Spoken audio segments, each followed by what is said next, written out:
If it's not bad enough to be fired as Attorney General, basically in record time by the President of the United States, she is now wide open for an ethics investigation to be conducted against her by the Florida State Bar, where she holds her license to practice law. She was actually being shielded from an ethics investigation.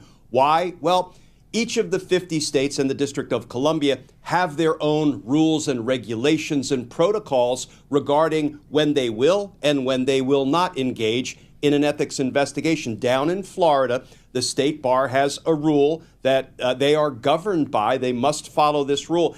They will not investigate somebody who is a constitutionally appointed officer. Translated, that means if you're appointed by the president and you're confirmed by the Senate such that you're an executive branch appointed official, the Florida State Bar has decided, for better or worse, I would suggest worse, that you can engage in all of the unethical conduct you want and they will not commence an investigation. Importantly, multiple ethics complaints had been filed against Pam Bondi for, the fact that she was just wreaking havoc on the Department of Justice. And we can go through the parade of horribles in a few minutes, but we all complaints, and they said, you know what? We've got this rule, you see. And Brian, these complaints were filed by groups that included, for example, 70 lawyers, Florida lawyers, including former judges, including legal scholars, even including 2 retired Florida State Supreme Court justices that were demanding an ethics investigation into Pam Bondi for what she was doing, in the harsh light of day as Attorney General. Well, now that today is her first day as a non-constitutionally appointed official, now the same organization that I just mentioned that filed complaints previously, complaints that were dismissed. If it's not bad enough to be fired as Attorney General basically in record time by the President of the United States, she is now wide open for an ethics investigation to be conducted against her by the Florida State Bar, where she holds her license to practice law. She was actually being shielded from an ethics investigation. Why? Well, each of the 50 states in the District of Columbia have their own rules and regulations and protocols regarding when they will and when they will not engage in an ethics investigation. Down in Florida, the state bar has a rule that they are governed by. They must follow this rule. They will not investigate somebody who is a constitutionally appointed officer. Translated, that means if you're appointed by the president and you're confirmed by the Senate such that you're an executive branch appointed official.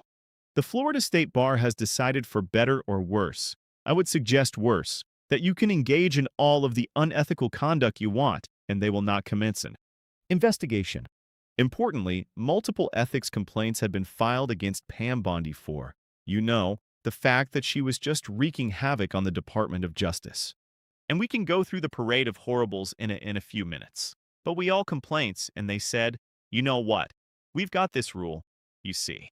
And Brian, these complaints were filed by groups that included, for example, 70 lawyers, Florida lawyers, including former judges, including legal scholars, even including 2 retired Florida State Supreme Court justices that were demanding an ethics investigation into Pam Bondi for what she was doing, in the harsh light of day as Attorney General.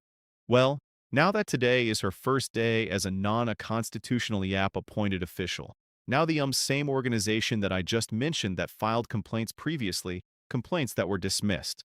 Guys, if you think this is just another political firing, you're wrong. This one is personal. Donald Trump has just fired Pam Bondi as Attorney General, the woman who stood by him through thick and thin for years. She defended him on national TV when almost no one else would. She fought for him in courtrooms and in the media. She was supposed to be his most loyal soldier at the Department of Justice. But now everything has changed. According to multiple sources close to the situation, Pam Bondi is furious. She feels used and discarded. And whispers are growing louder that she is preparing to reveal truths from inside the Trump administration that she has never shared with the media before. This isn't just a dismissal. This is a major betrayal that could come back to haunt Trump in ways no one saw coming. Stick with me for the full story because today I'm going to walk you through everything step by step. How Pam Bondi rose from Florida prosecutor to Trump's attorney general. The big promises she made, the tough battles she fought, the growing tensions behind closed doors, the dramatic firing, and what might happen next if she decides to speak out. No fluff, no repetition, just the complete inside story. If you want the real picture, watch till the end. Let's dive in. Pam Bondi wasn't always a household name in national politics. She started her career as a prosecutor in Florida and later became the state's attorney general. What made her stand out to Donald Trump was her fierce defense of him during the 2016 campaign. When allegations of sexual misconduct surfaced against Trump, many Republicans stayed silent or distanced themselves. Pam Bondi did the opposite. She went on television, defended him strongly, and called the accusations politically motivated. Trump noticed he appreciated her loyalty and fighting spirit. Over the years, their relationship grew. Bondi became one of his most trusted allies in legal and political circles. Fast forward to the 2024 election. After Trump's victory, he quickly announced Pam Bondi as his choice for Attorney General. The Senate confirmed her in early February 2025. Many saw this as a perfect fit, a loyalist who would reshape the Department of Justice according to Trump's vision. When Pam Bondi walked into the Justice Department in February 2025, she hit the ground running. She immediately oversaw significant changes. Hundreds of career prosecutors and officials who were seen as not fully aligned with the new administration were either reassigned or left. Bondi focused heavily on cracking down on violent crime, gangs, and cartels. Under her watch, certain crime statistics showed improvement in targeted areas, and the administration highlighted these as early wins. Trump publicly praised her several times, calling her a strong leader who was finally bringing real accountability to the system. But behind the scenes, the expectations were much higher. Trump wanted the DOJ to act aggressively against his perceived political enemies. He pushed for investigations and prosecutions against figures like former New York Attorney General Letitia James, members of the January 6th committee, and others he believed had targeted him unfairly during his first term and the campaigns. Bondi's team began building cases. Some investigations moved forward, including renewed scrutiny of past officials. However, many of these efforts faced major roadblocks in the courts. Judges questioned the legal basis, and some cases stalled or were dismissed. This created the first signs of frustration from the White House. One of the most sensitive and politically explosive issues during Bondi's tenure was the handling of the Jeffrey Epstein files. These documents contain names, connections, and details that many Americans had been waiting to see fully released. Trump had promised transparency on this matter. Bondi's Department of Justice was tasked with managing the review and release process. According to reports, the way the files were handled became a major point of contention. Some releases were delayed, portions were redacted heavily, and critics on both sides accused the DOJ of not going far enough or going too far in certain directions. The issue turned into a political liability, drawing intense media scrutiny and public anger. Trump reportedly grew increasingly unhappy with how Bondi was managing this high-profile task. He wanted quicker action and stronger results. Insiders say he privately vented about her communication skills and her ability to deliver the kind of decisive outcomes he expected. At the same time, the push to prosecute Trump's political opponents was not producing the sweeping victories the administration had hoped for. Several high-profile cases either moved slowly or hit legal walls. This combination, the Epstein files fallout and the lack of successful revenge prosecutions reportedly soured Trump on Bondi over several months. On April 2, 2026, President Trump made the announcement on Truth Social. He stated that Pam Bondi was leaving her position as Attorney General and would be transitioning to a new role in the private sector. He praised her service, but offered no detailed reason for the sudden change. Trump named Deputy Attorney General Todd Blanche, who had previously served as one of his personal lawyers, as the acting Attorney General. Sources later revealed that Trump had informed Bondi of his decision during a private meeting. The move came after weeks of growing tension. Some reports described it as a blunt conversation where frustrations boiled over.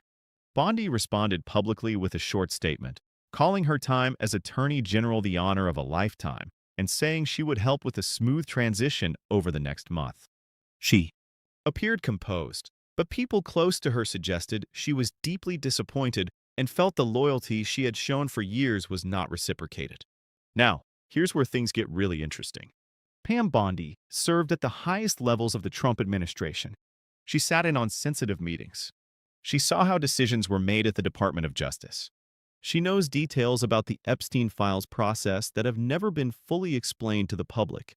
She also has firsthand knowledge of the pressure that came from the White House on various investigations. According to emerging reports and insider whispers, Bondi is angry. She feels she was loyal to the end. She never said no to Trump, yet she was still pushed out when results didn't match expectations. Will she stay silent and move quietly into the private sector? Or is she preparing to tell her side of the story? Some sources suggest she may be considering speaking out, possibly through interviews, a book, or even testimony if called. If she decides to open up, she could reveal internal dynamics, the real reasons behind stalled cases, how the Epstein files were actually managed, and the day-to-day pressures inside the administration. This would be explosive because Pam Bondi knows things that very few people outside the inner circle have heard. And unlike some former officials, she was never seen as an opponent. She was a true believer until the very end. This firing sends a clear message inside the Trump administration. Loyalty alone may not be enough if results don't follow. Todd Blanche, as acting Attorney General, now faces the challenge of picking up where Bondi left off. He has his own history with Trump, which may help him navigate the role. But the Epstein files issue and the expectations for aggressive action on political cases remain on the table. For Trump, removing Bondi might be an attempt to reset and move faster on his priorities. But if Pam Bondi chooses to speak candidly, it could create new headaches at a time when the administration wants to focus on bigger goals. The bigger picture here is the instability at the top of the Justice Department. Rapid changes at this level can affect ongoing investigations, morale inside the agency, and public trust in the system. So to sum it up, Pam Bondi went from one of Trump's strongest defenders to being fired as Attorney General in just over a year. The reasons appear to center on the handling of the Epstein files and the inability to deliver fast, visible results against political opponents. Whether Pam Bondi stays quiet or decides to expose the inside truths she never told before remains to be seen. But one thing is clear, this story is far from over. What do you think? Will Pam Bondi speak out, or will she move on quietly? Drop your thoughts in the comments below. If you found this detailed breakdown helpful, hit the like button, subscribe for more in-depth political analysis, and turn on notifications so you don't miss the next update. Thanks for watching the entire video. See you in the next one. Stay informed. Stay sharp.